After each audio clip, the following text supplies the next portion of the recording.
Do you want the ambulance at 15 Bromfield? Copy it. 10-4, 214 Mailhot, 214 Mailhot in the back here. Officer down. I heard the neighbor hollering at me to look out the window and look at the guy walking up the street in army gear and guns on his back. There's a guy walking up the road with a gun on his side, and he's got a case that's got bullets showing, and it looks like a rifle or something. Like, I don't... But they look pretty big bullets. I've got all that info. Photos started coming out of this guy walking down the streets of Moncton in full camo, carrying 2 rifles. That's when this whole story took on a whole new perspective. This wasn't just a small shooting anymore. This was a massacre. 10-4, it sounds like they're on Bromfield, which is off of Mailhot. They're Behind Civic 15. behind Civic 15, so they're in between. Shots fired. Shooting at me! He's on Mailhot. He's going towards Mailhot. Oh. Hey, you're right there, Rocky. He's on Mailhot. I believe. Are you okay? Officer down. Who is injured? I believe she's about there. 2 shots. We're getting some calls. They can see the SOC walking down Mailhot. 901 Echo 48. Got a visual. We'll be on takedown in seconds. More shots. One. Send an ambulance. It didn't look like a good story for this driver. So for this, it was clearly a police canine vehicle. Just then, somebody pointed out that there was somebody laying beside the house. So when I went over, I saw the bottom of the soles of the feet of somebody's world was going to be wrecked.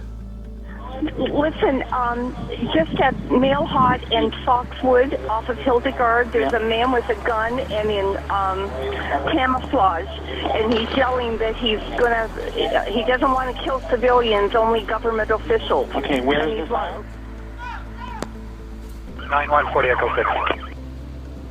More shots fired there, 9-1. 10-4, same area. 10-4 shooting at... They're shooting! 10-4, what's your Civic? Right on Hildegard. 10-4. I'm shot in the head! I'm shot! Somebody help me! Squad's been shot. Need an ambulance. 10-4, what's your 20 Dubois? There's a guard in the corner where the other constable was. Hi there, I'm on 32 Mailhot. There's a guy across from my street who's got a gun. He's firing his gun off now. Yes, sir, we've had an active shooter there. Oh my god, I didn't know that. Was that guy? Go down! He shot him. Oh my god! He shot the cop! Oh my god, call 911! The bad guy shot once and then shot the second time. When he shot him in the neck because he went like this and dropped to the ground. And when he dropped in the ground, he turned his body and he shot 3 times while he was on the ground. And then you could see him that his hand went like this, and you can see his finger goes twice. And that was it. They're behind cars, they're behind vans, they're behind a shed, they're behind a house with their guns down.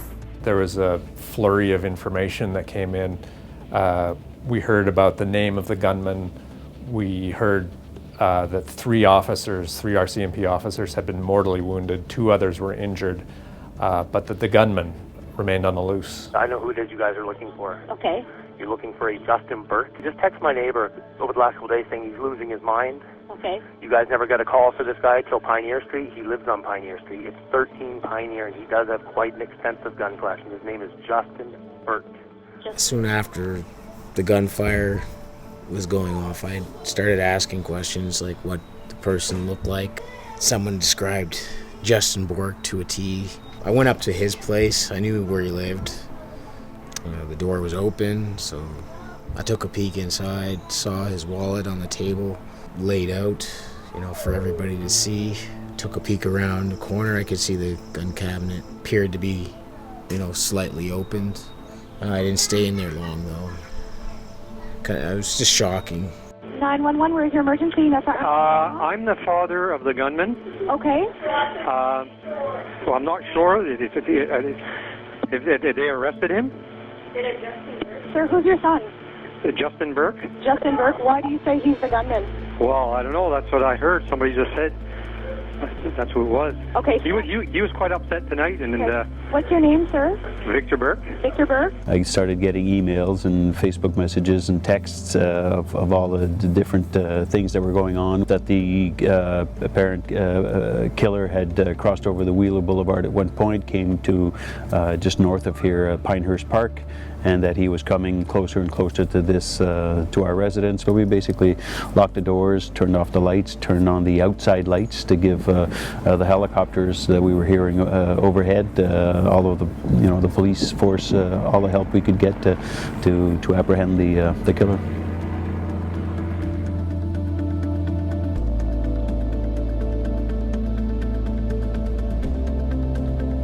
Road to Wheeler, northbound.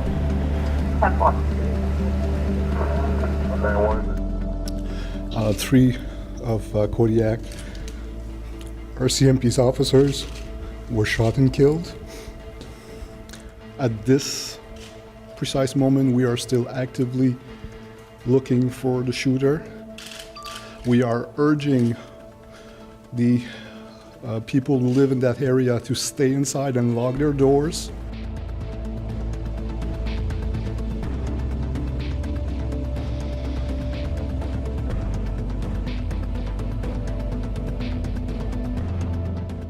It was really unnerving being in Moncton. The place was pretty much a ghost town. There was nobody walking on the streets.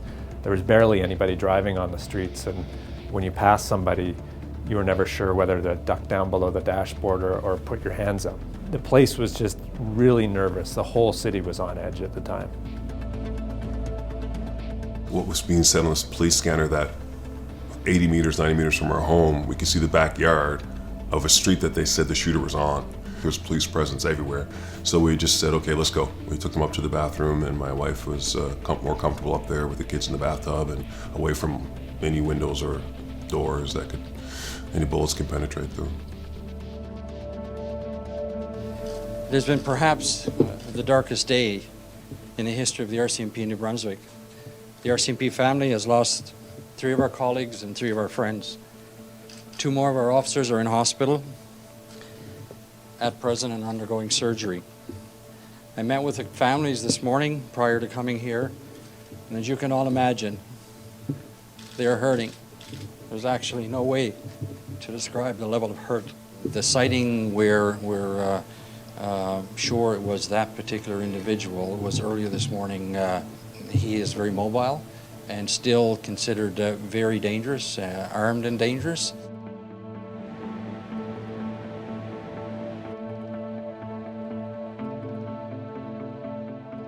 Well, I was sitting looking out the window.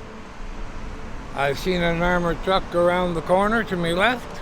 Next thing I knew, there was a Brinks truck pulled up across the road, Mountain Road. Another one pulled in here where we're standing. Cops get out of that one, put their rifles towards the house. After a bit, the cops on the street ordered me out. I went out. She come to the door. They ordered her out with her hands over her head, and mine as well. At present, our search for the suspect is still ongoing. Our focus remains in the Moncton North area. A considerable number of specialized police resources have been mobilized and deployed in support of this operation.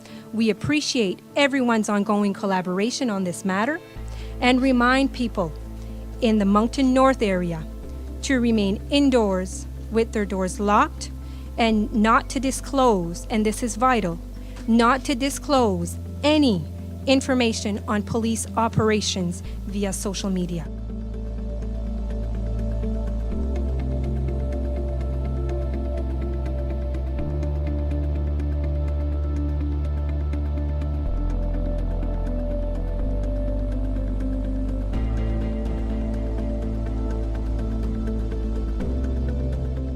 That night was really haunting all over the streets of Moncton. I remember it was raining, it was pretty cold. There was nobody out except for heavily armed police officers.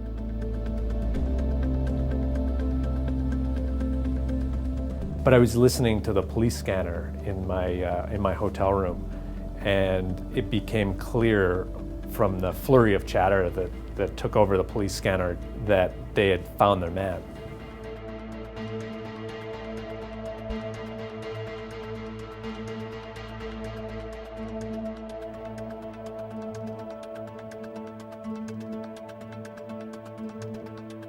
As soon as I heard that they got him, I jumped in my car and went back towards the lockdown zone, and I actually had to go through a police checkpoint on the way. And these guys were elated, and they just waved me through, and I was wondering why they didn't check me as they had done on the way out. And I asked one officer, why aren't you checking the trunk? And he just said, we got him. Early this morning, at approximately 12:10, 24-year-old Justin Bourque was arrested without incident in a wooded residential area. While police recovered weapons within the perimeter, the accused had none on him at the time of the arrest. Justin Bourque is the suspect in the shooting incident which resulted in the death of 3 of our members and the hospitalization of 2 others.